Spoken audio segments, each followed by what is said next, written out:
नमस्कार दोस्तों, स्वागत है आपका एकेडमिक स्पेस चैनल में। आज हम डेली क्वेश्चन सीरीज के 8th पार्ट को कवर करेंगे, जिसमें हम जीके के 10 इम्पोर्टेंट क्वेश्चंस को देखेंगे। साथ ही उनके सभी ऑप्शंस पर अच्छे से व्याख्या करेंगे। उनसे जो भी फैक्ट्स बनते हैं उन पर भी व्याख्या करेंगे और आपको प्रत्येक क्वेश्चन के लिए 10 सेकंड का समय मिलेगा। तो चलिए शुरू करते हैं। भारत का सबसे बड़ा बंदरगाह कौन सा है? चेन्नई, विशाखापत्तनम, मुंबई या कांडला? तो क्वेश्चन अच्छे से पढ़िए और उसका आंसर दीजिए। आपका समय शुरू होता है अब।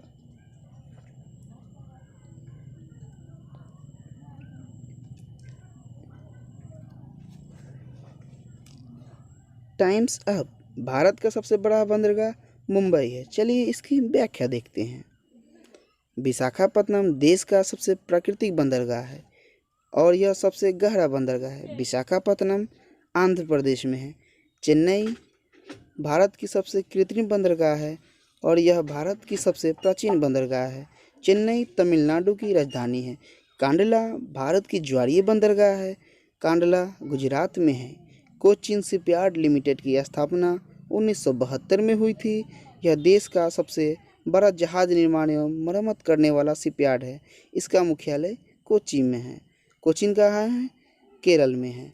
दाहेज प्रदेश का प्रथम बंदरगाह है जो रसायनों को निपटाने के लिए स्थापित किया गया है, इसलिए इसे रसायन बंदरगाह का भी नाम दिया गया है। 1905 में बंगाल विभाजन के समय वायसराय कौन था? Lord Hardinge, Lord Curzon, Lord Lytton या लॉर्ड मिंटो? तो क्वेश्चन अच्छे से पढ़िए और उसका आंसर दीजिए। चलिए आपका समय शुरू होता है।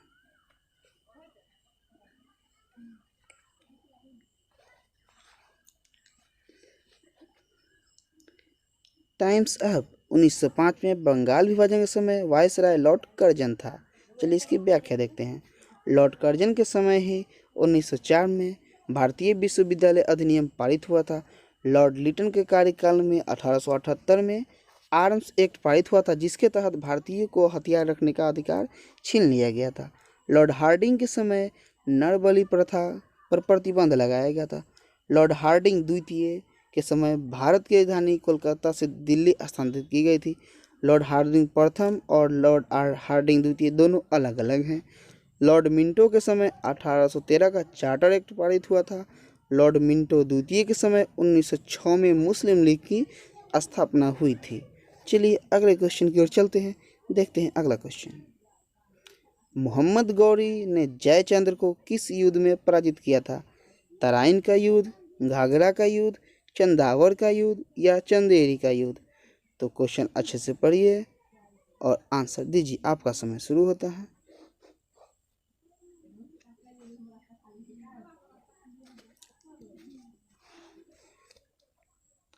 Times up. तो मोहम्मद गौरी ने जयचंद्र को चंदावर के युद्ध में पराजित किया था।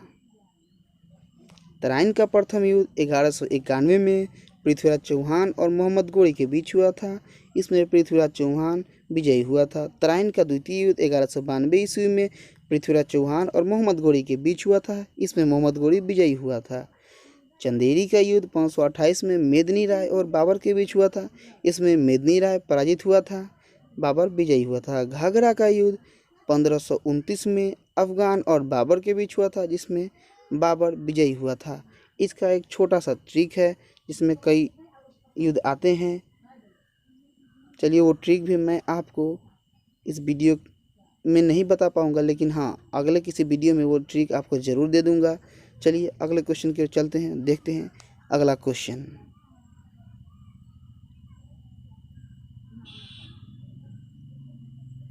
विश्व की प्रथम महिला प्रधानमंत्री कौन थी? इंदिरा गांधी, सरोजिनी नायडू, बेनजीर भुट्टो या श्रीमाव भंडार नायके? इन्हें एस भंडार नायके भी कहते हैं। चलिए आपका समय शुरू होता है अब।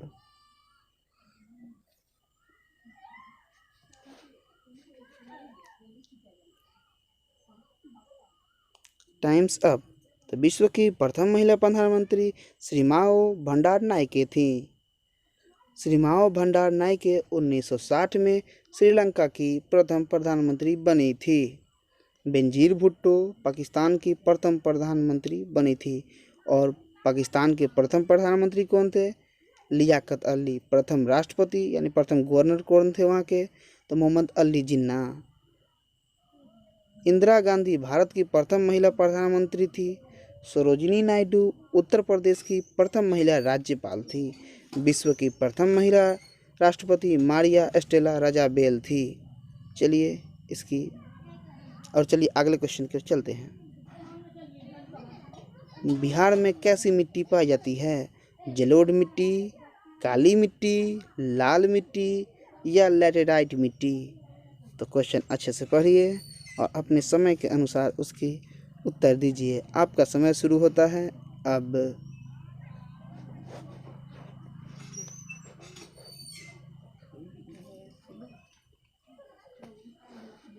Times up. बिहार में जलोढ़ मिट्टी पाई जाती है। नई जलोढ़ मिट्टी को खादर कहते हैं, पुरानी जलोढ़ मिट्टी को बांगर कहते हैं। काली मिट्टी को रेगुर मिट्टी के नाम से भी जानते हैं। यह सबसे अधिक गुजरात और महाराष्ट्र में पाया जाता है। लाल मिट्टी में लौह ऑक्साइड की मात्रा होती है। यह आंध्र प्रदेश और मध्य प्रदेश के पूर्वी भाग में सबसे अधिक पाया जाता है। लेटेराइट मिट्टी में आयरन और सिलिका की मात्रा होती है।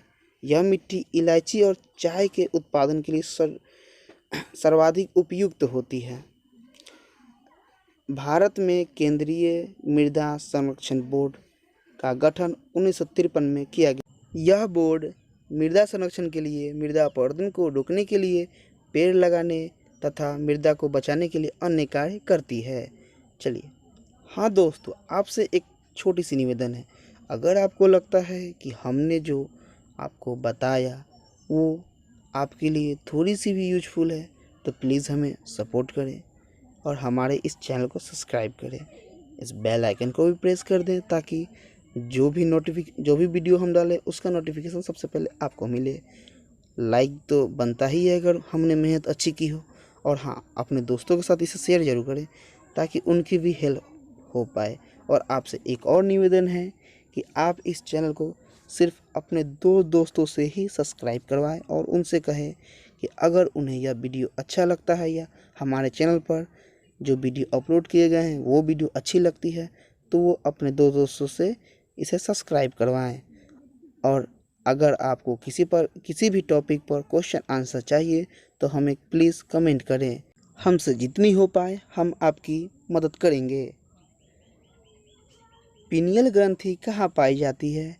यकृत में, गुर्दा में, मस्तिष्क में या गर्भाशय में? तो आप क्वेश्चन अच्छे से पढ़िए और उसके अनुसार आंसर दीजिए। आपका समय शुरू होता है।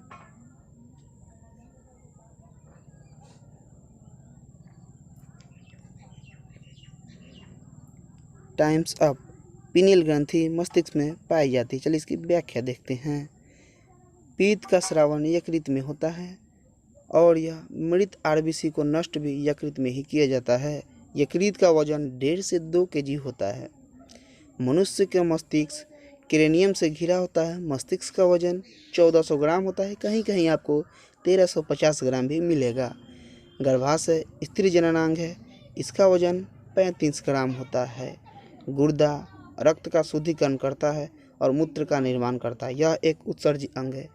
गुर्दा को वृक्क, किडनी भी कहते हैं, इसलिए आपको कंफ्यूज नहीं होना है। चलिए अगले क्वेश्चन की ओर चलते हैं। चलिए सूची 1 को सूची 2 से मिलाना है। हाँ, ये मैं रोज़ दे रहा हूँ ताकि आपको लगभग एक साथ कई क्वेश्चन याद हो पाए। कुछ देश दिए हैं, उनके राष्ट्रीय चिन्ह हैं, उन्हें आपको मिलाना है। मिलाइए।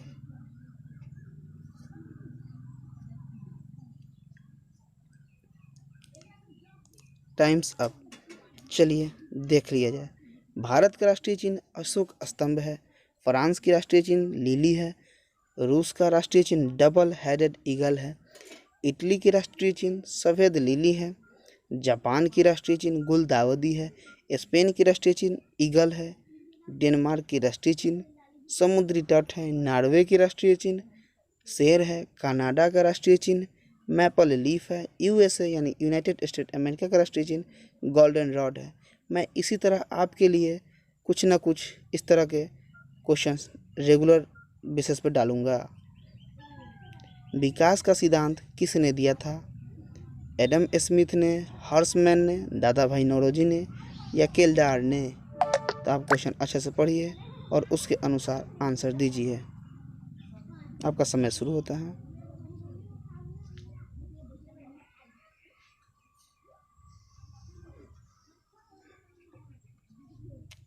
Time's up. विकास का सिद्धांत दादा भाई नौरोजी ने दिया था। चलिए अब व्याख्या देखते हैं। भुगतान सामर्थ्य दृष्टिकोण सिद्धांत एडम स्मिथ ने दिया था। एडम स्मिथ को अर्थशास्त्र का जनक भी कहा जाता है। असंतुलित विकास का सिद्धांत हर्षमैन ने दिया था। ये सभी अर्थशास्त्री हैं। व्यय कर का सिद्धांत केल्डार ने दिया था। हाँ, दादा भाई नौरोजी ने धन निष्कासन का सिद्धांत दिया था अपने एक पुस्तक में। पुस्तक poverty of British all in India. स्वतंत्रता का अधिकार संविधान के किस अनुच्छेद में है? अनुच्छेद 14 से 18, अनुच्छेद 25 से 28, अनुच्छेद 23 से 24, अनुच्छेद 19 से 22। क्वेश्चन अच्छे से पढ़िए और उसका आंसर दीजिए।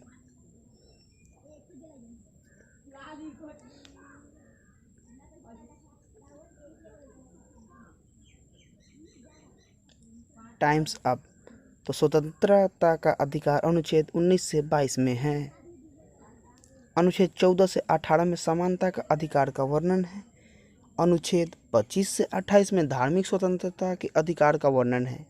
अनुच्छेद 23 से 24 में शोषण के विरुद्ध अधिकार का वर्णन है। अनुच्छेद 32 में संवैधानिक उपचारों के वर्णन है। अनुच्छेद 29 से 30 में शिक्षा और संस्कृति के अधिकार का वर्णन है।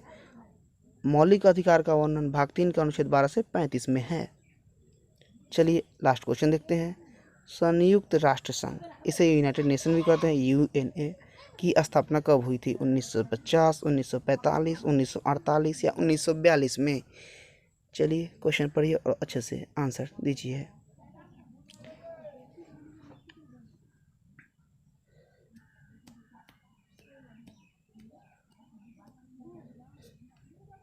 Times up. तो संयुक्त राष्ट्र संघ की स्थापना 1945 में हुई थी। संयुक्त राष्ट्र संघ की स्थापना 24 अक्टूबर 1945 को फ्रैंकलिन डी रूजवेल्ट ने की थी। ये अमेरिका के भूतपूर्व राष्ट्रपति थे। वर्तमान में संयुक्त राष्ट्र संघ के 193 सदस्य देश हैं। 193वां देश दक्षिणी सूडान है। संयुक्त राष्ट्र संघ की कार्यकारी भाषा अंग्रेजी और फ्रेंच है। संयुक्त राष्ट्र संघ के प्रथम महासचिव त्रिगवेली थे और वर्तमान जो अध्यक्ष है तिजानी मोहम्मद बांडे हैं। हाँ दोस्तों, मैं आपको एक चीज़ बताना चाह रहा हूँ कि अगर आप पढ़ते हैं तो ईमानदारी से पढ़िए। ये जो वीडियो देख रहे हैं इसमें मैंने बहुत मेहनत किया है। आपके लिए केवल एक क्वेश्चन नहीं दिया है बल्कि उसमें सभी ऑप्शन, उनसे जो भी फैक्ट बनते हैं उनकी पूरी व्याख्या की है ताकि आपकी तैयारी बहुत अच्छे से हो सके। लेकिन आप फिर भी इससे अच्छी तैयारी नहीं कर पाएंगे तो उसमें क्या किया जा सकता है? एक बात आपको याद रखनी चाहिए कि कोई भी व्यक्ति आपको रास्ता दिखा सकता है, उस पर चल नहीं सकता है। रास्ता दिखाया जाएगा आपको, उस पर चला नहीं जाएगा। चलना आपको है। आप कितना मेहनत करते हैं ये आपके ऊपर डिपेंड करता है। आप जितनी लगन से मेहनत करेंगे उतनी ही आगे जाएंगे। जैसा कि मेरा काम था आपको सजेशन देना, आपका काम है उस राह पे चलना। मिलते हैं अगले वीडियो में अगले क्वेश्चन सीरीज में। जय हिंद, जय भारत।